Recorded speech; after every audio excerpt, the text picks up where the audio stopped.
नमस्कार, बहुत स्वागत है जनवाणी में। मैं हूं अमित श्रीवास्तव।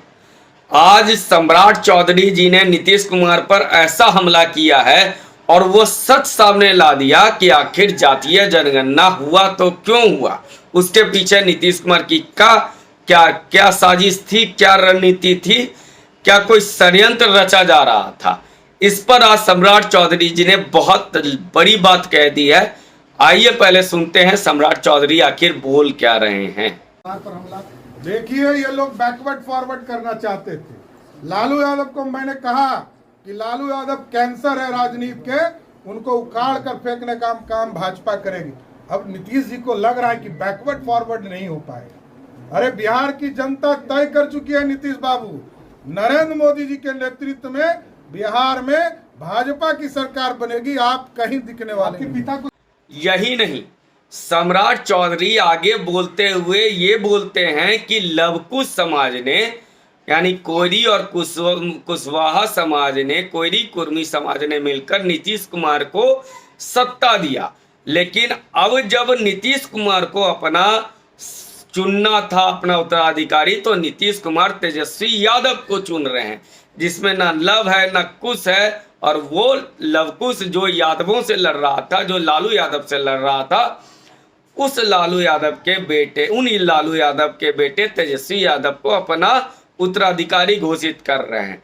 इस खेल को समझिए और क्या सम्राट चौधरी बोल रहे हैं उनके इस बात को भी सुनिए।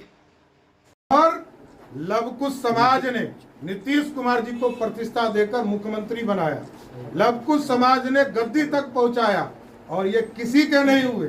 अब किसके हुए? लालू प्रसाद जी के बेटे के हुए। लालू प्रसाद जी को बेटा को उत्तराधिकारी माना है। आप मानते रहिए, बिहार की जनता इसका हिसाब जातीय गणना के बाद। तो देखा आपने, लवकुश जो नीतीश कुमार का सबसे ज्यादा ताकत था, उसी पर आघात किया सम्राट चौधरी जी ने। सम्राट चौधरी कह रहे हैं कि लवकुश यानी कुशवाहा के वोट से और कुर्मी के वोट से नीतीश कुमार अब तक राजनीति कर रहे थे, लेकिन कुर्मी वोट आरसीपी सिंह के माध्यम से चला गया और कुशवाहा कुछ सम्राट चौधरी के साथ और कुछ उपेंद्र कुशवाहा के साथ निकल गया।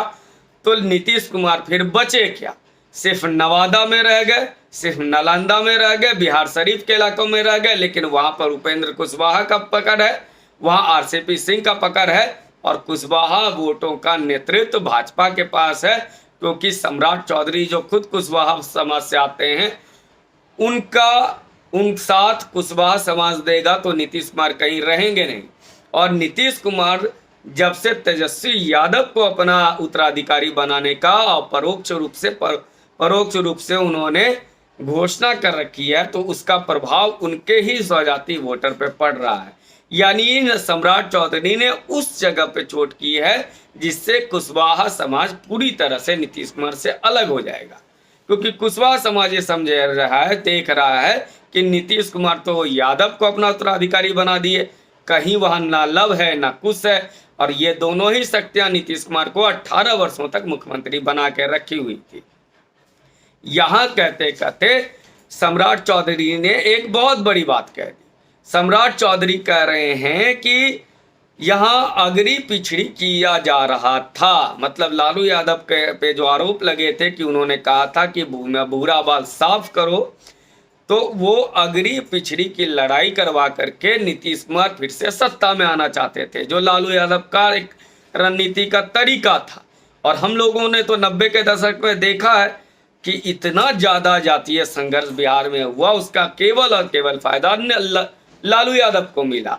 यहाँ तक कि उनके जो हनुमान कहे जाते थे रामकृपाल यादव, उनको भी उन्होंने छोड़ दिया और अपनी बेटी निमिषा भारती को पटना से पाटलिपुत्रा से टिकट दे दिए। तो नीतीश कुमार और लालू यादव सिर्फ अपने हित की सोचते हैं, उन्हें ना जाति का चिंता है, ना उसे समाज की चिंता है, ना उसे पिछड़ा वर्ग की चिंता है, किसी की चिंता नहीं है। यह बात सम्राट चौधरी कह रहे हैं और यह बिहार की जनता भी ये कहती है। आप बिहार की जनता पे जाएंगे तो लोग कहते हैं कि लालू जी ने हमारा कुछ नहीं किया, नीतीश ने कुछ नहीं किया, ये सिर्फ अपनी चाल चलते रहे, अपनी सत्ता भोगते रहे। यही बात सम्राट चौधरी बोल दिए हैं, तो इसका प्रभाव पड़ेगा, और पड़ेगा किस पर? अत्यंत पिछड़ी जातियों पे। पिछड़ी जातियों पर सिर्फ यादव को छोड़ करके बाकी तमाम जो जातियां हैं, जो जिस 62% की बात कर रहे थे ओबीसी की, उसमें 14% अगर हटा दीजिए तो 50% जातियों का पे प्रभाव पड़ेगा सम्राट चौधरी के इस बयान का। इसका मतलब है कि इस बार भाजपा वहां पर अच्छा परफॉर्मेंस कर सकती है, या रिदम यदि सम्राट चौधरी बनाए रखते हैं तो। मतलब साफ है, नीतीश कुमार की विदाई तय नजर आ रही है। अब राजनीति में कुछ भी नहीं कहा जा सकता, हो सकता है नीतीश कुमार अपने सोशल इंजीनियरिंग करके कुछ एक नया व्यवस्था ला दे। फिलहाल नीतीश कुमार पिछड़ते जा रहे हैं और सम्राट चौधरी हमलावर होते जा रहे हैं। उम्मीद करता हूं ये विश्लेषण पसंद आया होगा। कृपया इसको लाइक कीजिए, शेयर कीजिए। धन्यवाद।